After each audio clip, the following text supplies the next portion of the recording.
Bonjour à toutes et à tous. Donc petit compte rendu lundi 9 décembre sur le projet. Bon, on a bien bossé suite au coup de théâtre imprévu, au mauvais empattement. Ça a été corrigé. Donc là on voit bien, on a rallongé le 11 cm. Enfin on voit rien du tout. Donc ça veut dire que c'est pas trop mal fait. Je suis assez content de moi au niveau des soudures.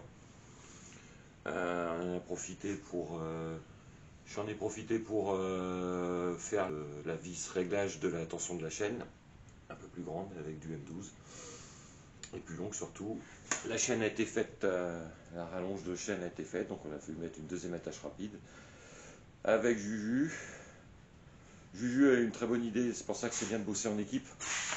Avant j'avais mon quatrième point qui allait ici. Alors pourquoi je l'avais mis ici? Parce que le siège étant un peu évasé au niveau de la colonne, je me suis dit ben, je vais moins sentir la vis, parce que c'est des vis plates, donc c'est pas énorme, mais comme dit Julien, si jamais j'ai un choc, eh ben, ça aurait pu, imaginons le pire, hein, bon le risque zéro n'existe pas, mais la barre aurait pu se passer à travers le siège et me taper dans la colonne. Donc il y a eu assez de galères comme ça au niveau de la colonne pour en rajouter. Donc là ici, qu'est-ce que j'ai fait? J'ai gardé la même patte, je l'ai éloignée, et surtout j'ai mis une vis fusible. Hein, c'est tout simplement une vis avec un e-stop sur un fer plat. Donc le fer plat est tenu toujours sur la même fixation. Si jamais ça plie, ben ça va se tordre. Il y a un axe pivot qui va se faire et au moins on protège le dos, l'omoplate et tout ça. Nouvel axe arrière. Donc l'ancien, mais j'avais été obligé de le couper parce que moi je voulais au départ, j'avais pas de remorque et je voulais faire mes essais en transportant avec le Jumpy le kart. Aujourd'hui j'ai une remorque avec une belle largeur et puis surtout on a besoin d'une plus grande largeur parce qu'avec la carrosserie, quand on regarde bien, les ailes arrière étant tellement joufflues et tellement larges, le train arrière est plus large que le train avant. Et le souci que j'avais, c'est que faut savoir que les moyeux, tout l'ensemble roue moyeux est tenu par deux vis. Mais également, on évite la rotation avec une clavette. Et la clavette, elle a deux picots pour tenir sur l'arbre. L'arbre est percé. Et ce qui se passait, c'est qu'on avait qu'un picot sur l'arbre et l'autre qui était dans le vide. Donc au niveau sécurité, c'était pas bon. Donc je suis reparti sur le même type d'arbre, un 1040 mm. De 2,5 mm d'épaisseur.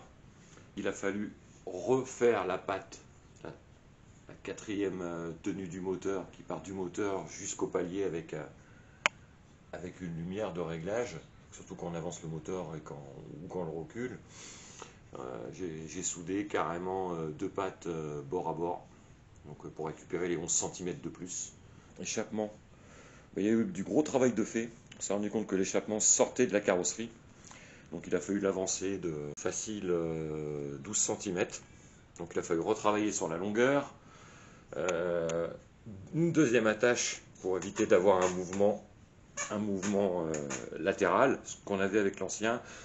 J'ai retravaillé aussi le maintien du silencieux sur le bois d'échappement en ressoudant des pattes un peu plus loin, surtout pour avoir une meilleure tension au niveau des deux ressorts de maintien. Et puis également pour éviter tout mouvement du bois d'échappement, deux colliers qui servent de fusible, hein, tout simplement, et surtout de maintien pour avoir une bonne tenue. Moi je me suis rendu compte sur les vidéos quand je roulais avec le kart, c'est que le pot d'échappement bougeait énormément, en latéral, en haut, en bas.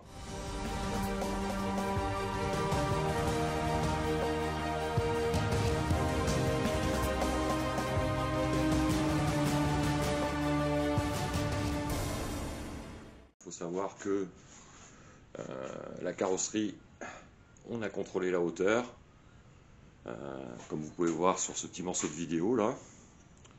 Je m'excuse, je tremble énormément parce que je suis assez émotif, je vous expliquerai pourquoi. Je n'ai pas une bonne nouvelle à vous annoncer.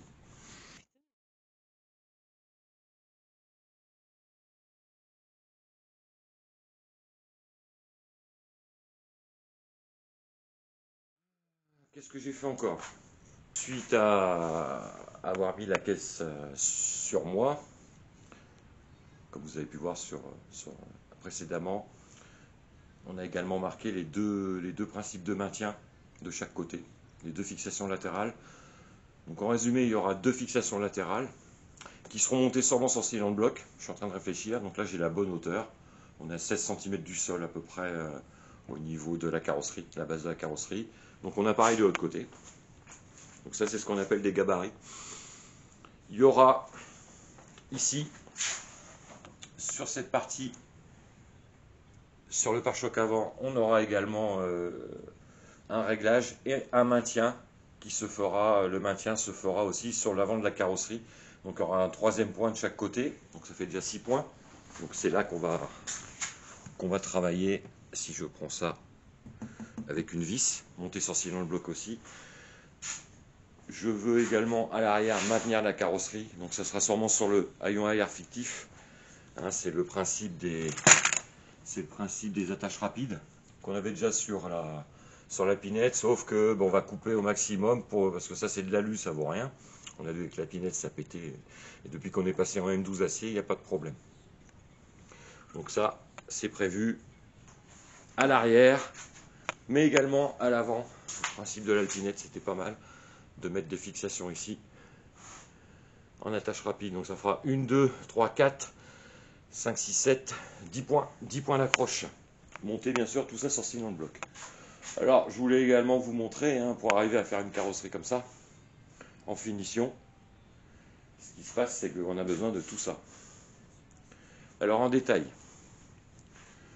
on a utilisé 2 mastiques choucroute fibrés de 1,8 kg chacun. Ça c'est pour les plus gros trous à combler sur le masseur de coque et la stratification, donc la peau définitive de la carrosserie. Du mastic beige, 1,8 kg aussi chacun. Du mastic blanc, qui est l'équivalent du beige. Tout simplement pour essayer pour alterner, pour voir où il y a des trous, etc.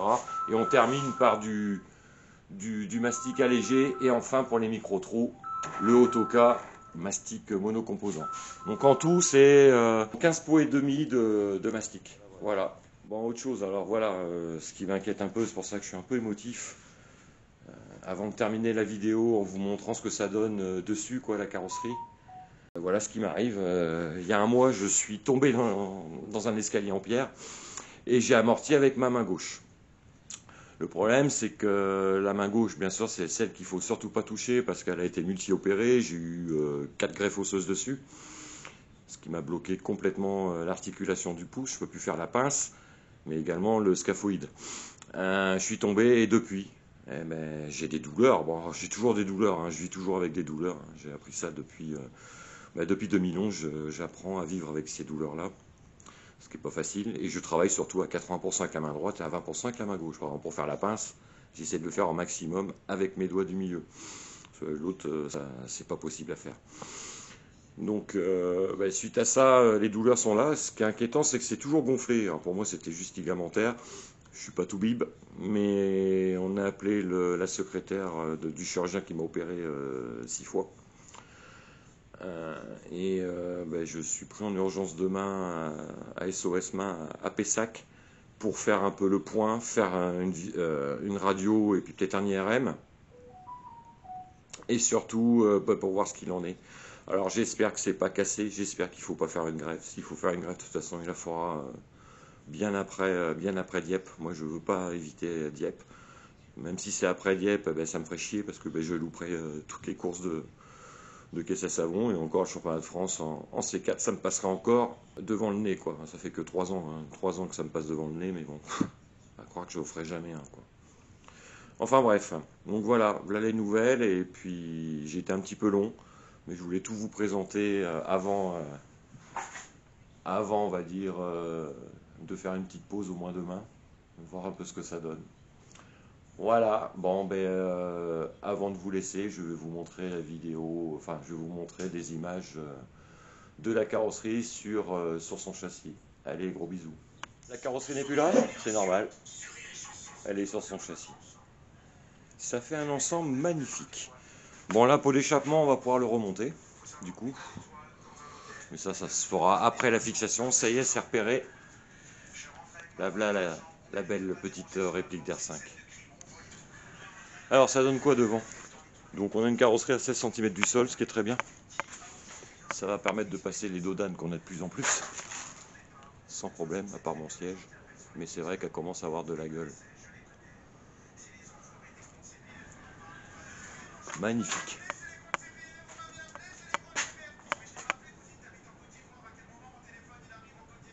Ça a quand même de la gueule. C'est quand même un bon projet, mais bien compliqué. Donc là, ce qui reste à faire, c'est faire les pattes de fixation montées sur cylindre bloc. Il y a encore du taf, mais ça avance en espérant que je vais pouvoir continuer. Vraiment, je le souhaite de tout cœur parce que le résultat est vraiment sympa. Allez, à plus!